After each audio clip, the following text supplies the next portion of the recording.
Welcome to Queers Quills, the official podcast. I'm audiobook narrator Kirt Graves.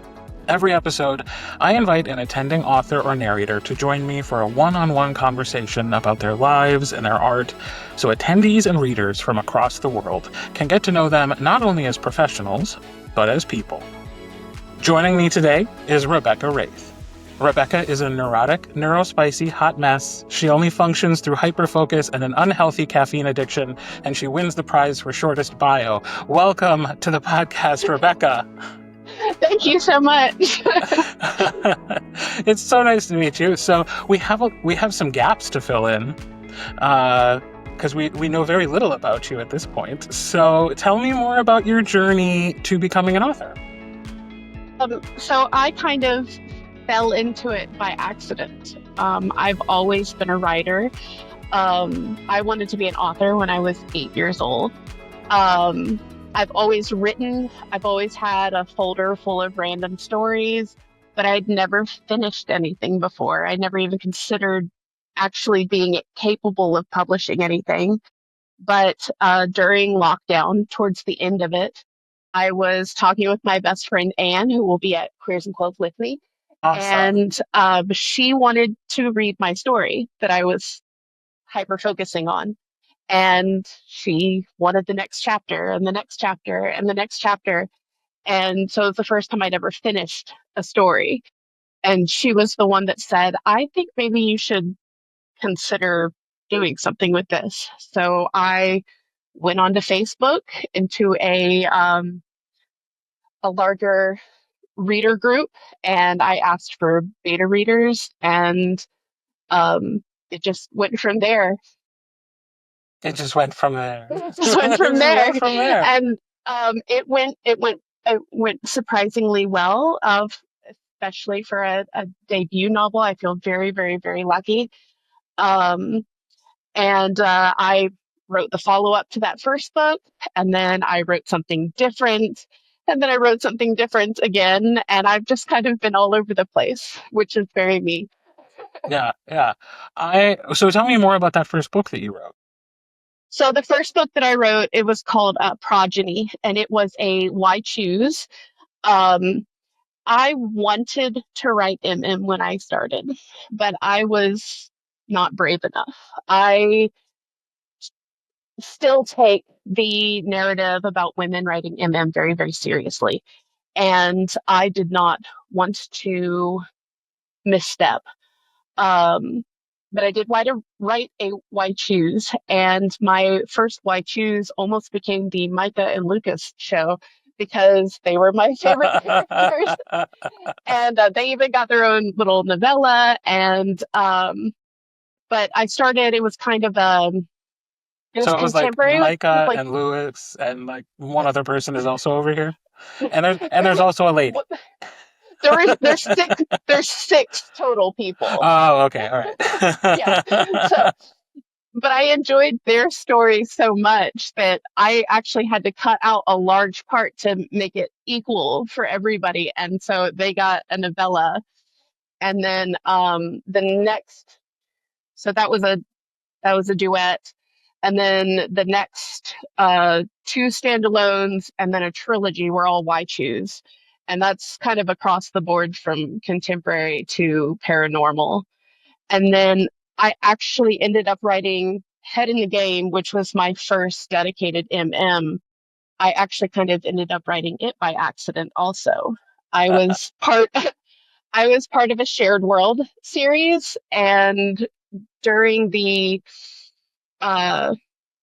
organization process, some things got mixed up, and I kind of ended up signing up for things a little bit late, partially because we'd had a hurricane and our power was out for several days. So, the stuff that I was going to write was already signed up for, and I was looking through, and I was a big college football fan growing up, and when I went to college, and so the men's sports faculty member was still available, and I thought, well, who could write college football better than me? So, and then I decided, well, you know what? I shouldn't generalize, but I was like, maybe not a bunch of people who were into gay books. Maybe Well, I not, mean, this but this yeah, this was this was kind of a across the board at the time. The signups, there wasn't any queer representation either. So I decided that it had to be a dark theme. So I thought, okay, coach, player, power dynamic could be kind of dark. I'm not super good at dark. So that was the power dynamic was about as dark as I could get.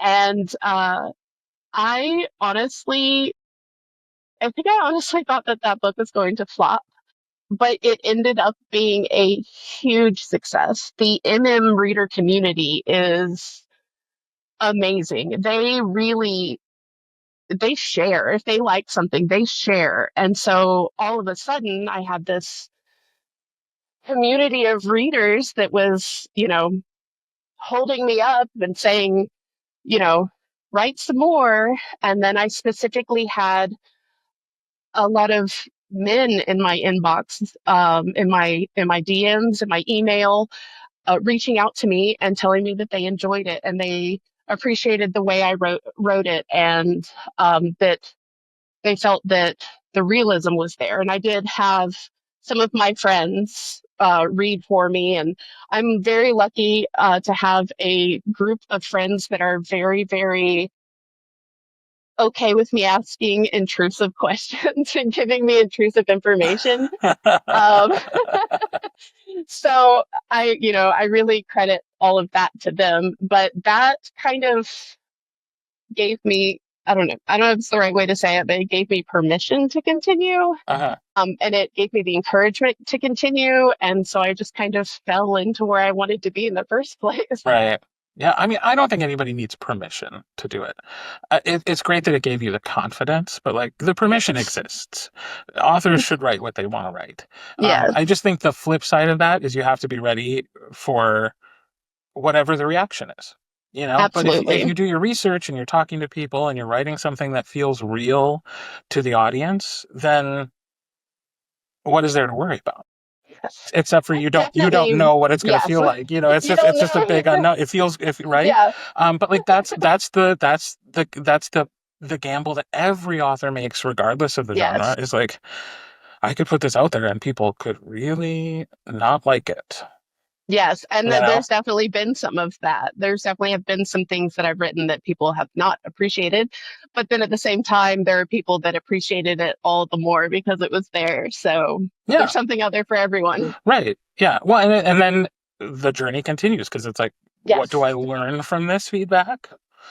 Do I yes, need to learn from this feedback, or like, is this a really vocal minority that's not reflecting what everybody else is saying? yes. It's it I think if like you're doing it responsibly, if you're going into it with understanding and compassion and the openness to learn and to and I have it on the first page of my author's note. It says, hey, reach out to me. My inbox is open. Like if there's something here that you found that you're worried about, or if there's something that you want to say to me, I'm open. And I have had so many people, and I have an entire group of new beta and sensitivity readers and friends that I've become very close with. That yeah, it's been a big part of my journey.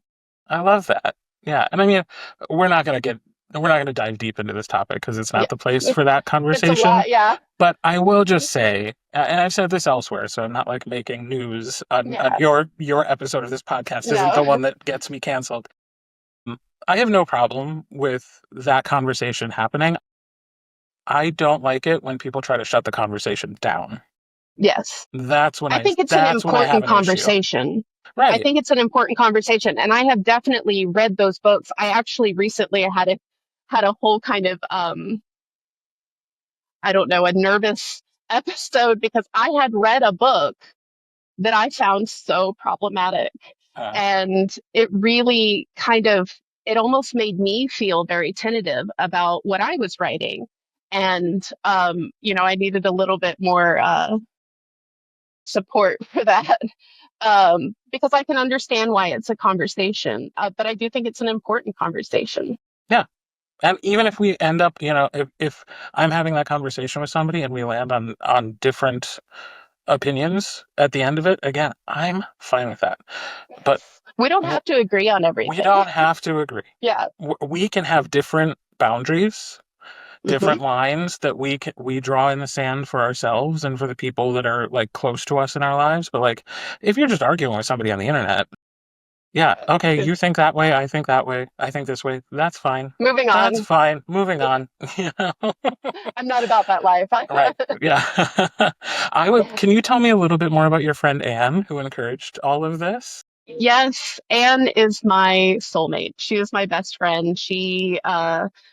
We have been best friends for 15 years. She's just one of those people that I met and we had a conversation and it just clicked.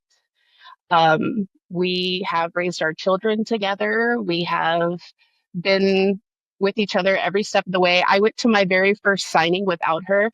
Um, and I was very, very awkward and very uncomfortable the whole time. Same. But I walked into the hotel and there are dozens of people that I know from TikTok, stuff like Yeah. that. I recognize them, but I don't expect anybody to recognize me. I was still pretty new, but they're all jumping up and hugging each other and I'm standing against the wall. Not because I'm mean, I just shut down. But then she came to the next one with me. And the next one that I went to, honestly, it was not a great signing. It was not great. But I was a different person. I just Right.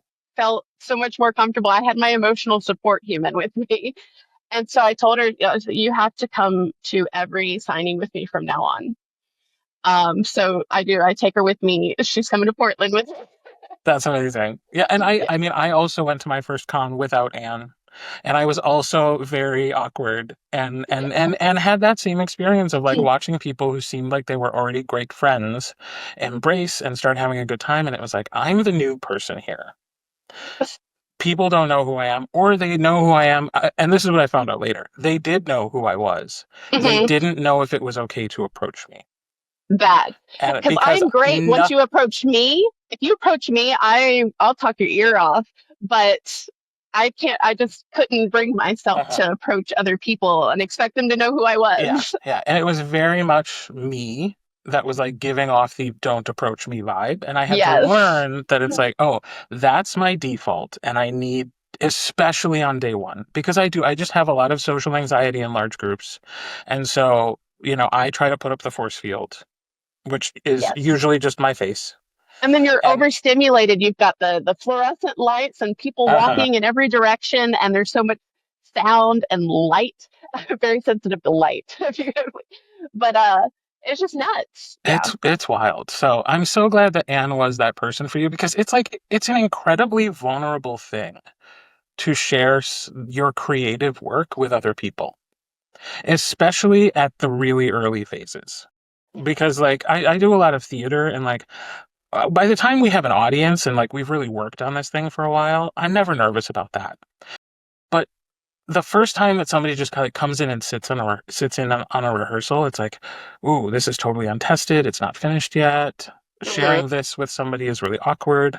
And like, as somebody who's like dipping his toes into the writing waters, like, I am not at the point where I'm ready to let anybody see anything. It does get, and I think it gets easier, but also not at the same, like for release day, I'm perfectly fine. Release day, I'm fine. But the day that like advanced copy, like arcs go out, that's the day that I have all the feelings and all the nerves. That's rehearsal.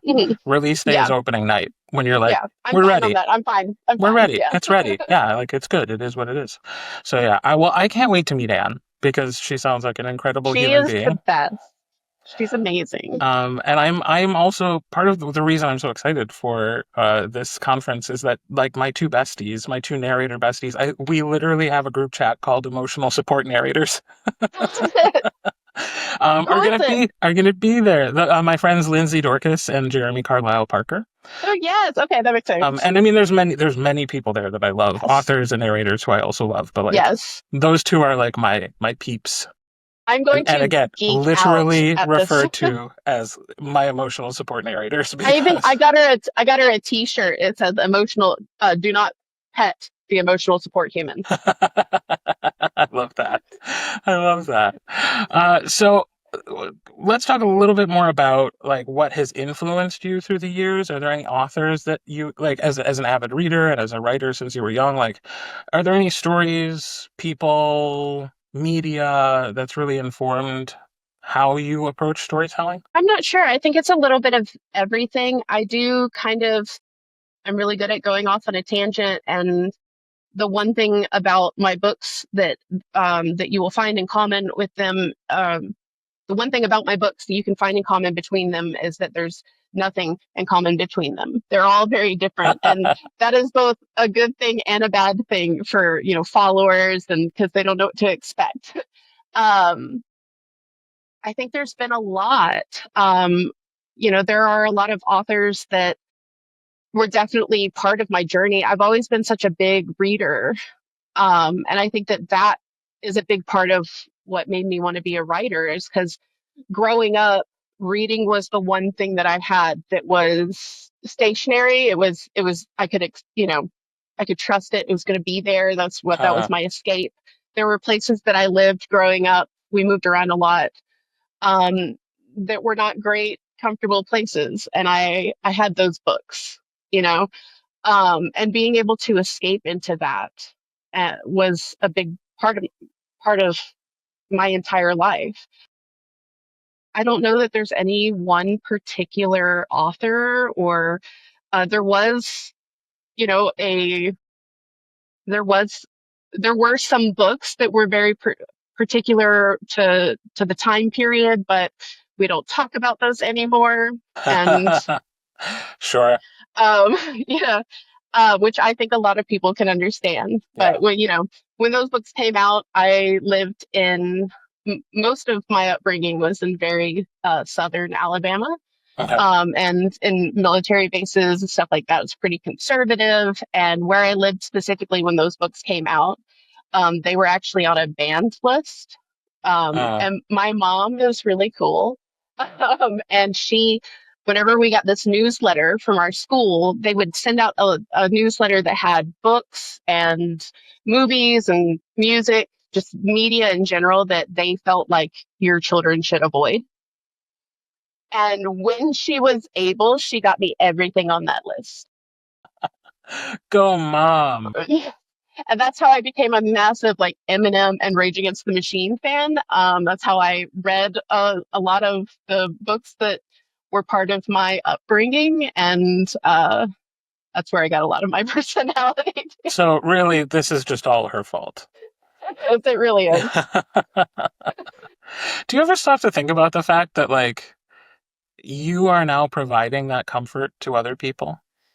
Like the solace and stability that you found in reading is now something that you provide for others. Moments. I have, in particular, a new friend that sent me some messages when he was reading the Tri-Line, which is my rugby book. And he specifically picked out some themes in that book that were personal to me that spoke to him. And I had a full out snot fest cry. Like, that was probably one of the most affirming moments of my career so far.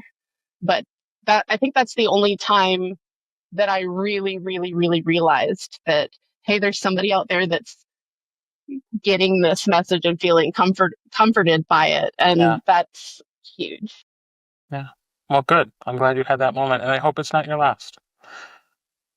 And for every author out there listening, I hope it's not your first or last time either, because it's a very cool thing that you guys do, that you provide. It's a service as much as it is an economy and an art. Yeah, like for it's sure. a service, you know. So if somebody was coming to your work for the very first time, and you had to choose like a book or two to say like this is a really good representation of what I do as an author, or this is a thing I'm really proud of, where would you point them? So hard because everything is so different. I think maybe the Tri-Line did end up being a lot more of myself than I expected it to be. When I was writing it, I kind of felt like it was just this huge smut fest. I really do, because it is very that Ain't book. nothing wrong with that. That book is filthy, okay, but Uh-huh. it also is like highly emotional. And so I feel like those two things merging, the angst and the heat, are kind of the I would say that those are my signature things that people talk about. Ooh, I like that. Angst plus heat. Nice. Um, I have also invited you here to play a game. Are you ready for that? I'm ready. Okay. So the rules of our game are simple. I have a deck of cards, and on each card is a question. The questions aim to learn more about you as a person. So some are biographical, some are hypothetical, some are just silly. But I will not be picking the questions you're going to answer. Fate is going to do that for us. I will deal 3 cards every round. You choose one. Whatever card you pick, you are agreeing to answer. Now, if a question comes along that you don't want to answer, you have 2 opportunities to switch things up. So you can turn the tables on me one time, forcing me to answer the question, or you can also Ooh, discard a personal question in favor of answering a more bookish question from the white deck. But then you're only dealt 1 card, and you have to answer whatever's on that card. So okay. are you ready to play? I'm ready. All right, card 1, card 2, or card 3. If you could sing a duet with anyone, who would it be? This is going to be a really funny answer. Okay. I used to sing karaoke a lot. It was my favorite thing to do. And there was this one guy that used to come. His name was Andre, and he was so much fun. I would like to go back and sing a duet with him. That's a lovely answer. I like that. All right, card 1, card 2, or card 3. One. Do you have a birthmark? Yes. Actually, I have a birthmark on my upper thigh that is a couple shades lighter than the rest of my skin. It is very white. I don't even know what that would look like on me. A couple shades lighter? I I don't am know. so pale. You can only really see it if it gets any sun, which does not help. Shine a sun lamp on it for a while. It's there. I promise. It's These are there. the parts of me that have seen sunlight. Okay. Yeah. Card 1, card 2, or card 3. 3. What's your favorite gadget? Gadget. Earbuds. Yeah. Oh God. Both I've because bought I can so listen many. to my audiobooks all day. I listen to so many. I tend to be able to listen to more audiobooks than I can read physical books for Uh, multiple reasons. Um, and then also, I have those earbuds that kind of block out some sounds and filter in others, and that helps me a lot with getting overstimulated. yeah. Yeah. I can't even tell you how many pairs of like AirPods are, I always end up going back to them, but I've tried like Mhm. every other version because I'm like, I just want to I find the don't even perfect know. earbud. I don't even know what brand these are. I'm pretty sure they were like $20, but I have not found any that I like more than these. Yeah. And that's the thing is like I'm just searching for the one that I like best. Yeah. And I haven't found it yet, but I've invested a lot in the search, let me tell you. Same. Ooh. All right, card 1, card 2, or card 3. One. What's the longest you've ever waited in line for something, and what was it?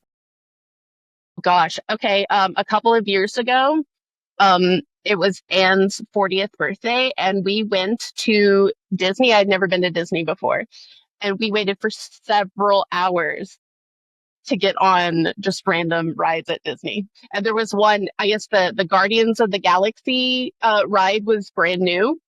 We had the whatever the Express Pass, the Genie or something. I don't know. Whatever, yeah.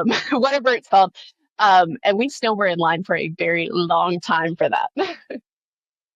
And I got really Well, I was about to say, like, I have stood in line for roller coasters that I don't go on, but it's just to like spend time with the people I went to the park with. And then I Mhm. gather all their purses and sunglasses and other I personal did the same belongings, thing. and I hold on to them and I march away as soon as like we reach a point where you can't get away anymore. That was me. Hmm.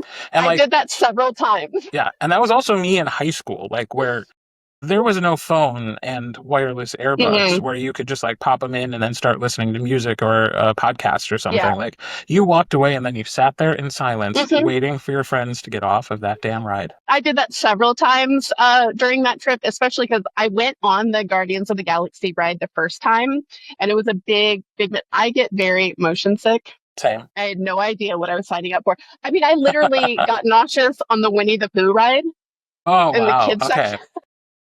So I don't know why I thought the Guardian, because that thing just spins like that, and it felt like I had the flu for like 3 hours after. So I did not go on any more rides. I just Yeah. stood in line with them.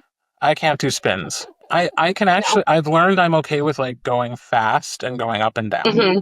But the Yes. second we start doing any sort of circular motion, it's like, no, no, Mm-mm. no, we can't do that. And and this kind of up and down, no, I can shoot straight up and down Uh-huh. like the space shot or anything like just dropping. I'm cool with that. I don't have any issues with heights or I'm not afraid. I just get very nauseous. Oh, I'm terrified the entire time. Um, all right, card one, card two, or card three? Card one. All right. What's left on your bucket list? I want to see the aurora borealis. Spending time in the Pacific Northwest, like in the Portland area, is actually on my bucket list. So that'll be Awesome. something that I'm getting to do for the first time. I have like an overly romanticized view of the Pacific Northwest, probably, and also like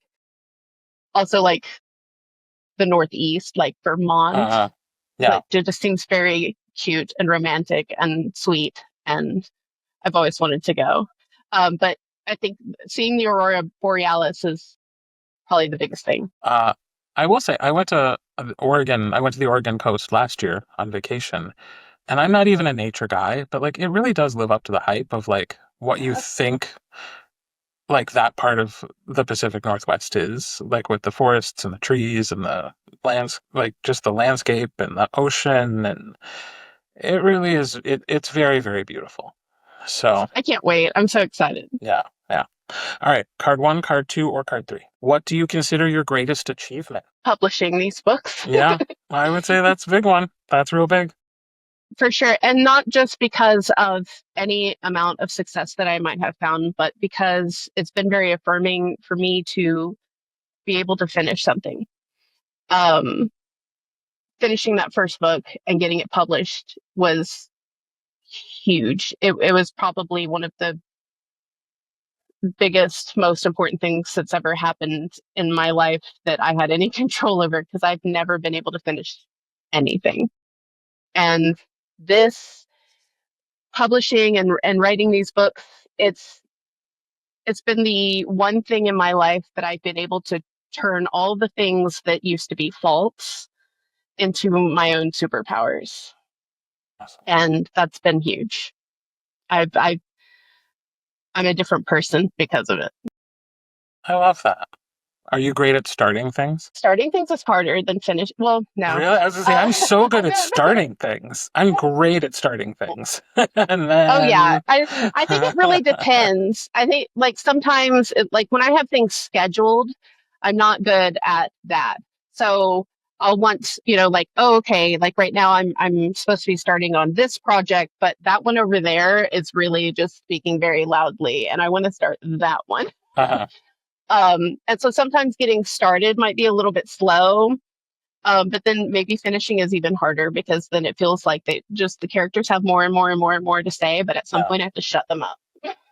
Yeah, I've learned in my life that I have to be very public about any of my creative endeavors and Mhm. say like when it's going to happen. Like I'm starting a podcast or I'm releasing a book or I'm Mhm. starting audiobook or like whatever it is. Like if I'm going to finish it, I need to give myself a deadline and let other people know about it because Because I'm self-imposed not going to let deadlines, them down.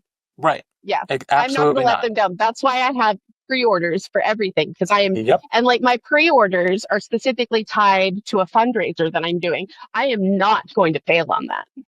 There's no possible way. So I'm going to get it Hey, done. for those of us who don't have willpower, we find other ways. We find other ways to motivate ourselves. External Yes. motivation. It works as long as you know how to apply it correctly. Yes. All right, I think we have time for one more round. So card 1, card 2, or card 3? 2. All right. Do you have a signature move or quirk that people notice or comment on? Hyperfocus. Yeah. It's the only way I get anything done, and especially my family and my best friend, anybody around me, they kind of know when I'm in that zone and that they can't really talk to me because I'm How does kind of that over manifest here. for you? What are they seeing when they're like, oh, Well, she's in hyper they're focus mode? saying, yeah, they're saying that I'm exhausted, first of all, but I get kind of spacey and because my brain is in one thing, and also my house gets very, very, very messy. It gets Uh, gross in here. Because I kind of go through cycles. Like I finish this project and then I clean everything, and then everything just kind of goes to hell while I'm writing the next one. Interesting. I'm finding it interesting that like the ways in which we are similar and the ways in which we are different. There's Oh, I also get like there's a lot really, of really overlap. clumsy. Like when I'm really, really, really into it, where I just finished a hyper focus, I get like extra clumsy. I Like your run into things. focus hangover. Yes. Yeah, I have that. I have because there are times I don't know that it manifests as clumsiness, but like I definitely feel like if I've been focusing for too long on one thing and I come out of it, there's something weird. I feel off. A little bit of It's that fog. yeah, exactly. So, well, Rebecca, thank you so much for taking the time to do this. This has been a delight, It was so cool to get to meet you, and this is a lot of fun. and we get to meet IRL in just a few weeks. So, Yes, I'm so excited. yes. So thank you for joining me, and thank you, listeners, for joining us for Queers and Quills, the official podcast. If you're already signed up to attend Queers and Quills, make sure to say hello to me and to Rebecca at the Oregon Convention Center in May. And if you're not, follow Queers and Quills on Instagram to see all the fun we're having this year and get updates about ticket availability in the future. Until next time, I'm Kirt Graves, and I hope you're having a very gay day.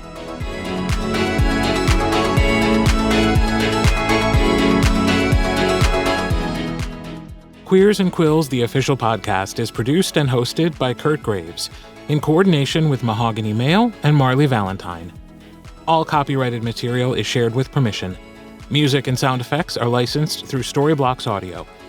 All opinions shared are those of the individuals and do not reflect the positions or policies of any company or organization with which they happen to be associated.